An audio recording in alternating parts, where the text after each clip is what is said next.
Бәріне сәлем достар. Бүгінгі сабақта біздер комментарийлерге крут операцияларын жасайтын боламыз. Ол үшін біздер жаңа Django'ның кітапханасымен танысатын боламыз. Ол Django Nested Router деп аталады.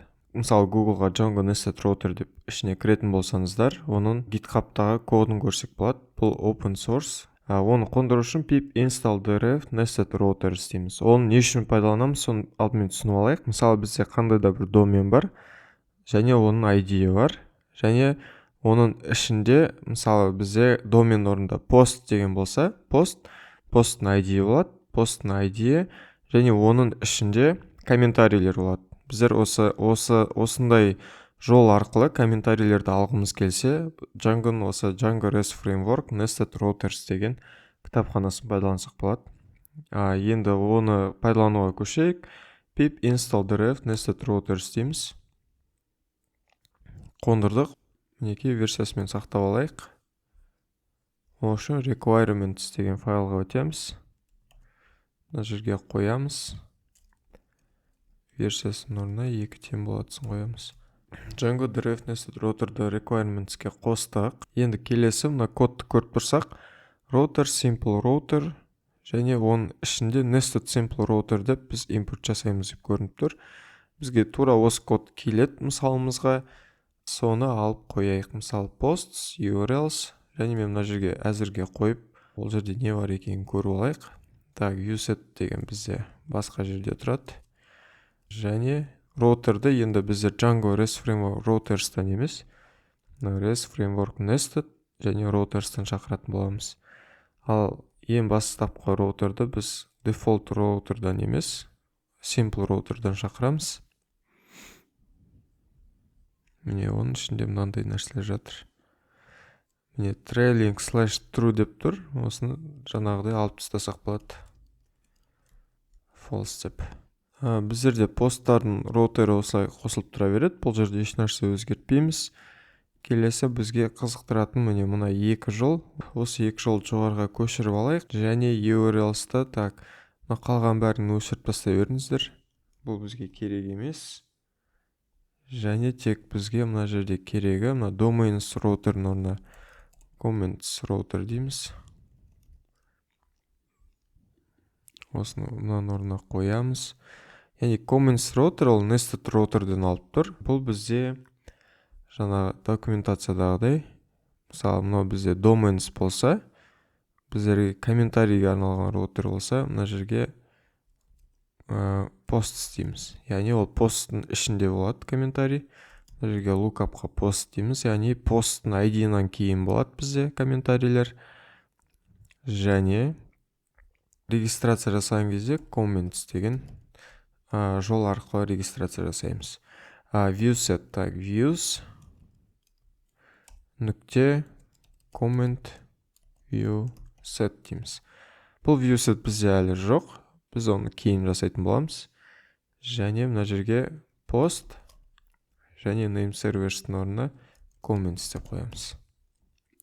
Осындай қысқа жолдармен біздер өзіміздің комментарийлерімізге арналған URL-дерді қостық. Енді мына жерде router URLs-ті қосқан сияқты comments URLs-ті бірге қосатын боламыз. Енді біздер 2 жол қостық деген сөз. Так, енді мына comment viewset дегенді views деген файлдың ішінде жасап шығайық. Ол пост сияқты болады. Тек мына жерге comment viewset дейміз. Мына жерде comment деген модельді алады. Және мына жерде comment serializer деген сериализатор болу керек. Осы сериализаторды жасауға көшейік енді. Постста бізде тура осындай сериализаторлар болады. Класс comment serializer. Так, serializers model serializer. Класс meta. Models comment. Және fields-та бізде ID болады. Автор болады. Пост болады. Комментарийдің тексті болады. Құрастырылған, өзгертілген уақыты. Және осымен болды. Так. Комментке өтсек, міне осы жолдар ғана бар бізде. Лайк дегенді кейін лайктарға бөлек сабақ арнаймын. Сол жерде көретін боламыз. Оның логикасы да өте басқаша. Енді жаңағыдай не істейміз? Мына create-қа бөлек, update-қа бөлек сериализаторлар ашамыз. Create comment serializer. Ол comment serializer'дан мұрагерлікке алады. Және келесі бізде класс meta comment serializer'дан алады. Және автор бізде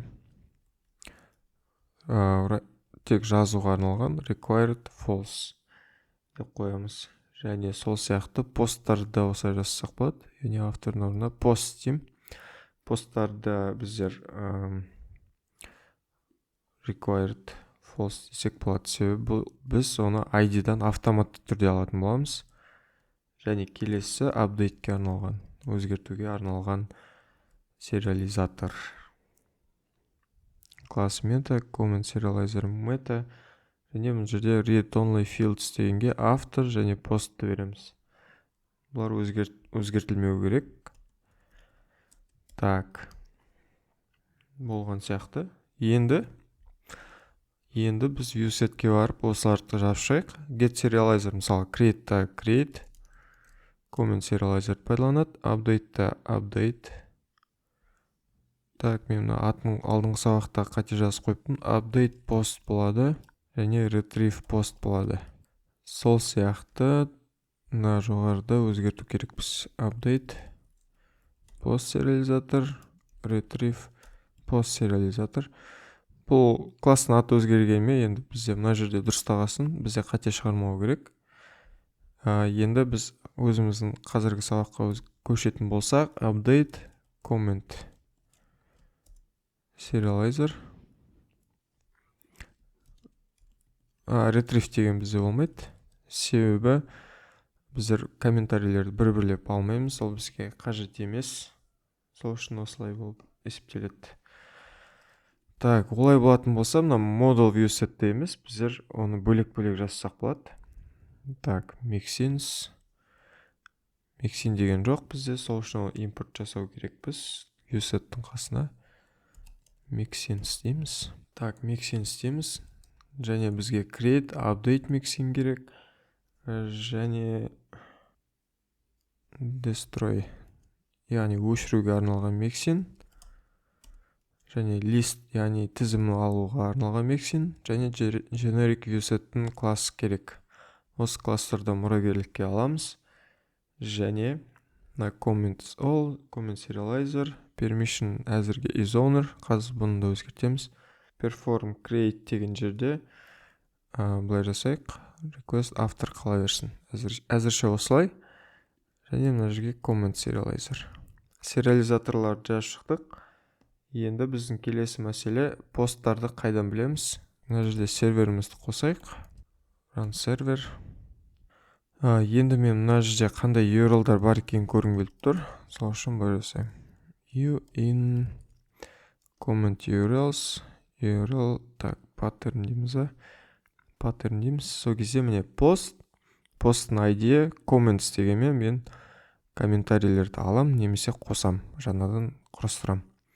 Post ID және комментарий ID беру арқылы мен комментарийлерді өзгертем, немесе өшіре алам. Енді осыларға арналған postman коллекция жасап шығарайық. Так, мыналарды жауып қойайық. Алдыңғы сабақта post деген аштық, енді comments деген ашатын боламыз. Мына жерде. Так, суреттер, add folder, comments. Енді мына жерде create post, так, осыны біреуін көшіріп қоя салсақ болады.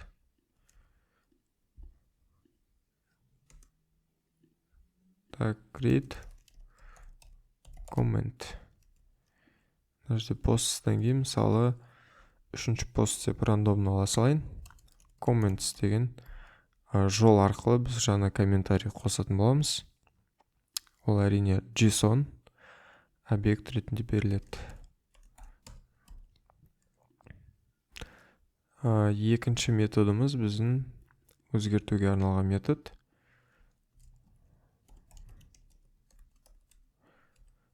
Оны біз put немесе patch арқылы өзгертеміз. Негізі patch арқылы өзгертейік. Все, біз бір-бірлеп өзгертеміз. Update постта да біздер патч арқылы өзгерткеніміз дұрыс болатын шығар. Update comment. Енді осы жерде апдейтқа қандай текст өзгертеміз, сол сияқты мысалы біреу қате комментарий жазып жіберіп, соны өзгерте алады. Және соңғысы delete қалды. Так, delete. Соңғысы емес бұл. Delete бізде үшіншісі.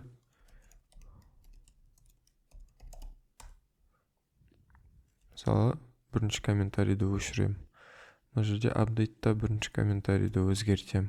Және create'тан кейін біз list деп жасайық. Ол get методы арқылы list comments. Осылай comments болып қала береді. Жай ғана get. Мына жерде row мен ешқандай сұранымға денесін қоспаймын оның. Осымен болды. Енді келесі мәселе, біздер постқа валидация жасау керек боламыз. Қане көрейік. Базамызды ашамыз. Ол үшін бізде үшінші пост айдостікі.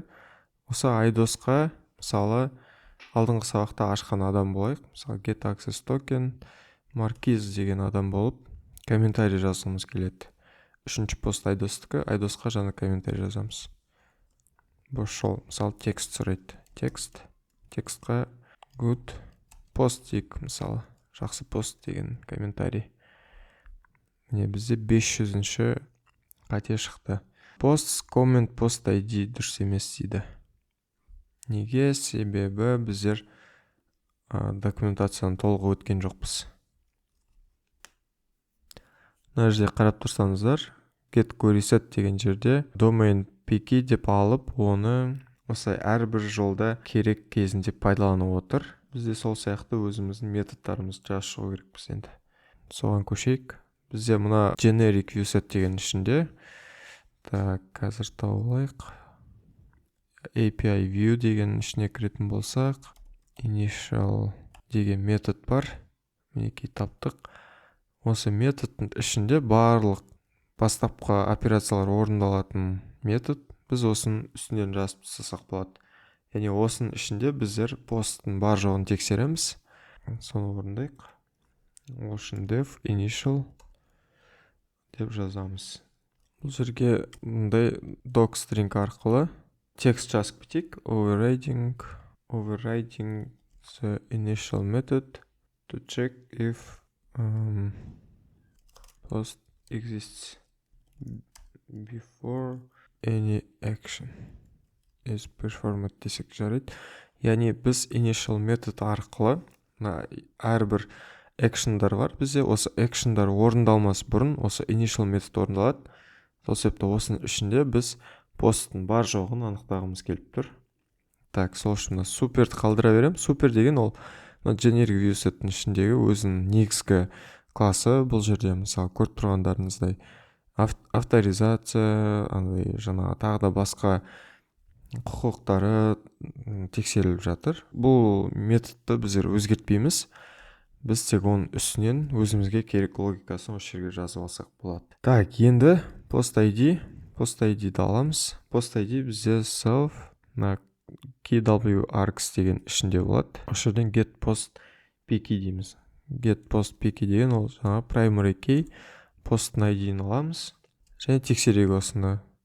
Егер осы ID none деген тип болмаса, is not none, онда не істейміз? Біз жаңа айнымалы ашайық. Self, мысалы current post, мысалы осы қазіргі бізге сұранып келіп жатқан постты current post деп алсақ, осы тем болады дейміз де, объектіні базадан аламыз.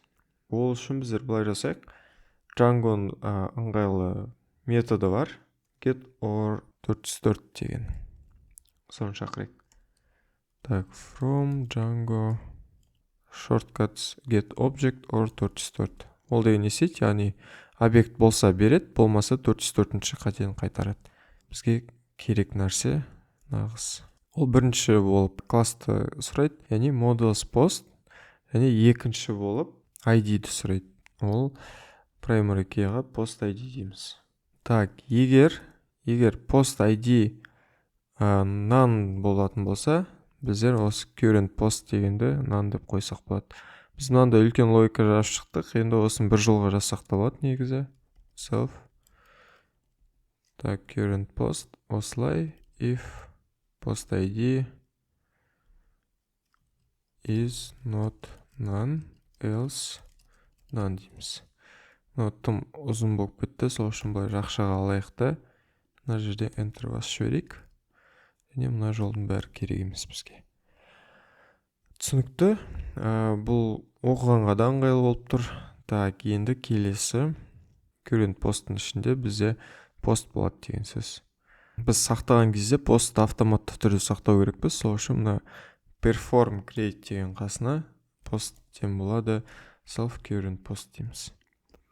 Осы қай постқа комментарийді қосу керек, сол постты жазып қоямыз. Енді қайтадан көрейік. Міне good post деп жаңа бірінші комментарий пайда болды. Осы сияқты рандоммен енді кете берсек болады. Рандом, мысалы random product name деп қойсақ, бір кез келген продукттың атын жазатын болады. Біз неше түрлі комментарий жазып тастадық осы постқа арналған. Енді келесі API мен осы комментарийлерді оқып көрейік. Міне көріп тұрғанымыздай қандай комментарийлер бар, соның бәрін оқып отырмыз. Мысалы, 4-ші посттың комментарийін оқитын болсам, онда барлығын қайтарып жатыр. Неге? Себебі бізде query-set дұрыс орындалмай тұр, себебі бұл барлық комментарийді көрсетіп тұр. Сол үшін біз get query-set деп өзіміздің методымызды жазып шығамыз. Get query-set деген методты былай жасаймыз. If біздің action листқа тең болатын болса, онда біз не істейміз? Return self query-set filter және постқа current postты қоятын боламыз. Бірақ мына current post бізде кей кезде бос болып қалуы мүмкін. Initial'дан кейін қояйық query-set дегенді. Кейде none деген объект болып қалуы мүмкін. Сол кезде сондай болмау үшін мына жерде тексеруіміз керек. Self current post is not none болса ғана біз осылай қайтарамыз. Және тағы мысалы тағы басқа query-setтерді өзгертсек болады. Мысалы біздің action update, partial update немесе destroy дегендердің ішінде болса, және self current post is not none болса, онда біздер тура осылай постты тексеретін боламыз. Яғни өзгерткен кезде біз постты ғана емес, авторды да тексереміз. Автор ол self request user болу керек, яғни авторизацияланған адам болу керек. Осымен болды. Енді көрейік, тексеріп. Мысалы 4-ші посттың комментарийлері жоқ, 3-ші посттың комментарийлері бар. Немесе 4-шіге қазір 1-2 комментарий қосам. Енді сол 4-тікін алып көрейік. 4-ші посттың комментарийлерін оқып көрейік. Так, міне 7 мен 8 соған арналған көріп тұрмыз. Бәрі түсінікті. Мына жерде мысалы авторды толық көргіміз келсе, онда былай жазсақ болады. Serializers, posts. Осының ішіне біздер нені шақырамыз? From users, serializers. Немесе былай. Import users serializers as user serializers. Енді осы user serializers деген модульдің ішінен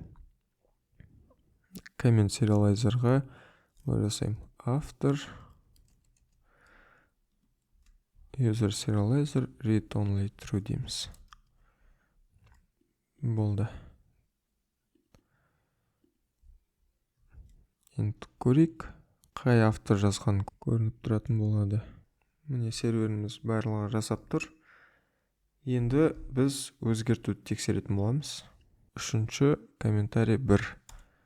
Өзгерту еш нәрсе орындалмайды. Ал текстқа new comment деп өзгертетін болсам, міне оны өзгертті. Өзгертіп жатыр. Енді өшіретін болсақ, тура осылай. Тек мына жерде none дейміз. Комментарийді өшіріп көрейік. Өшті. Тізімнен тексереміз. 3-ші посттың комментарийлерінен осы ID 1 деген мына жерде кеткенін көреміз. Себебі ID 2-ден басталып жатыр. Осылай. Енді қазір адамдардың кім жасай алады, кім жасай алмайды, сол құқықтарын тексеріп жіберейік. Мысалы, Маркиз арқылы біз Айдос деген адамның постына біздер комментарий жаздық. Енді мен қазір админ деген адам болып кіріп, немесе жарайды бүгін жаңа адам ашып көрейік. Бүгінгі адам аты да қиын ат болып кетті ғой мыналар. Клеменс 22 деген адам мысалы регистрация жасайды, мысалы авторизация жасайды. Енді осы авторизациялық токенімен алады да не істейді. Мысалы мына жерде бізде 6-шы ID, 3-ші постта 6-шы ID-да маркиздің комментарийін өзгертіп көрейді да. Update 3, коммент ID 6 өзгертеді. No comment much given query дейді. Себебі update деген жерде бізде дұрыс мына жердің логикасы жұмыс жасады. Мына жерде update, partial update, destroy болған кезде біз авторды тексеріп жатырмыз. Сол арқылы біз оның құқығын шектеп отырмыз. Яғни ол оны өзгерте алмайды. Және сәйкесінше оны өшіре де алмау керек. Мысалы 6-ға өтем. Енді маркиз болып кіретін болсақ, ол өзінің жұмысын жасай алады мысалы.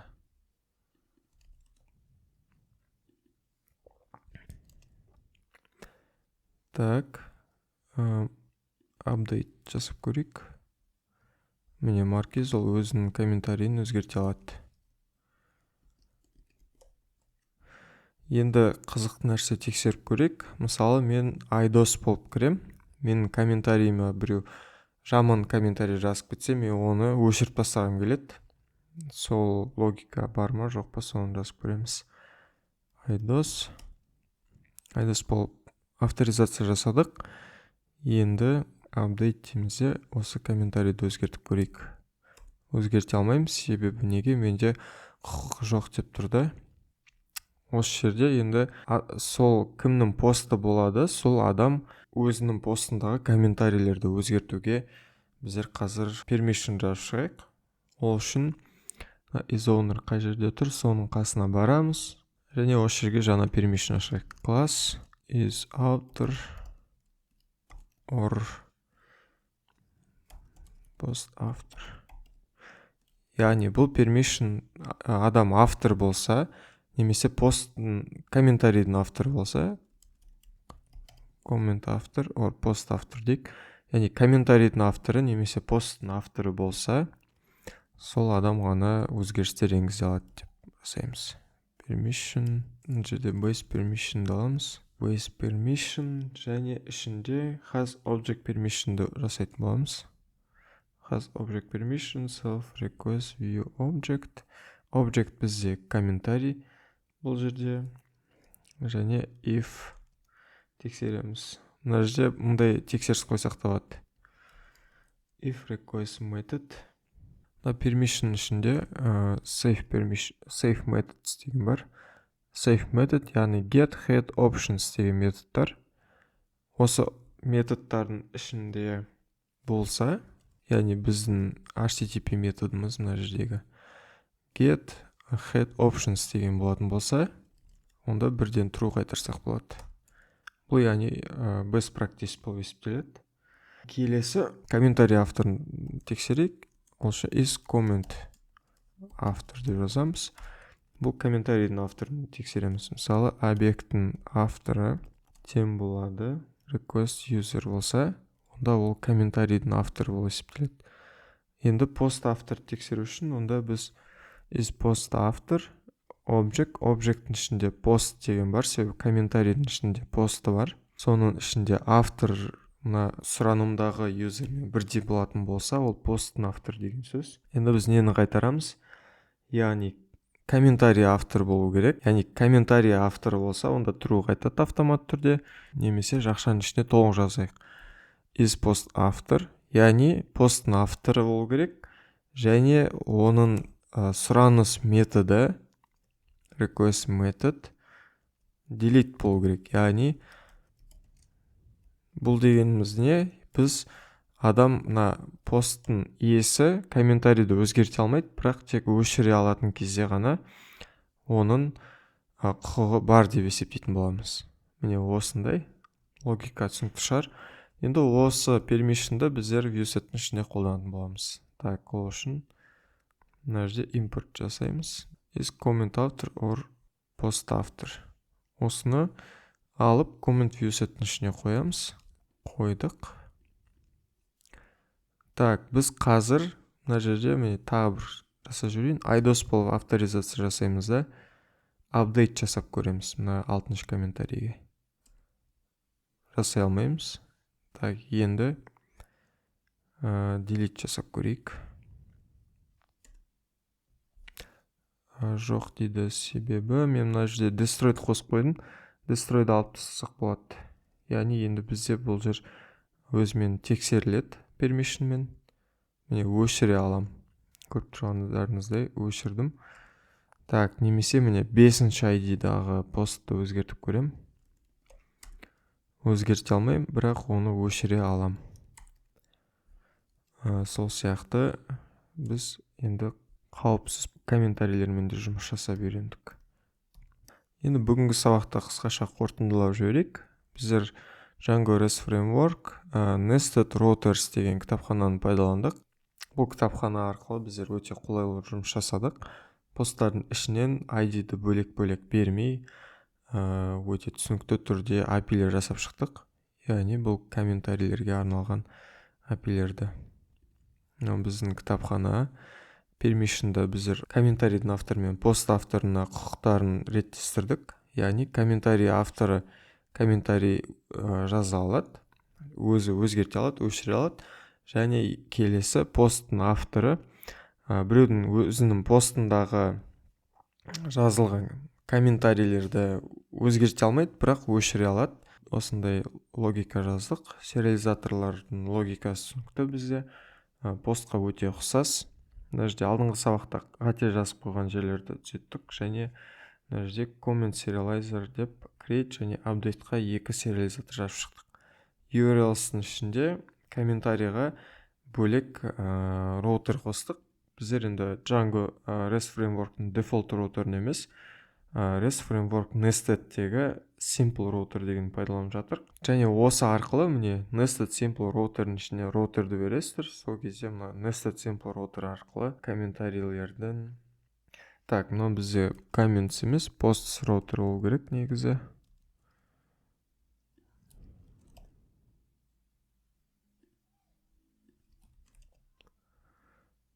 Посттарға comments регистрация жасадық да. Комментарийлердің URL-дерін, API-лерін қостық, жолдарын. Және views-тың ішінде біз бизнес логикамызды жазып шықтық. Және осы логиканың барлығын біздер Postman арқылы тексердік. Сонымен сабақ осындай болып шықты. Енді commit жазып add comments CRUD деп комментарий жазып commit жасап жіберейік. Commit git push origin develop дейміз.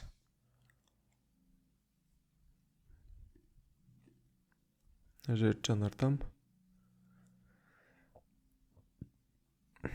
Комментарийлердің CRUD-ы дайын. Сонымен бүгінгі сабақта комментарийлерді өттік. Сабақты көргендеріңізге рахмет. Алдағы сабақтарда кездескенше.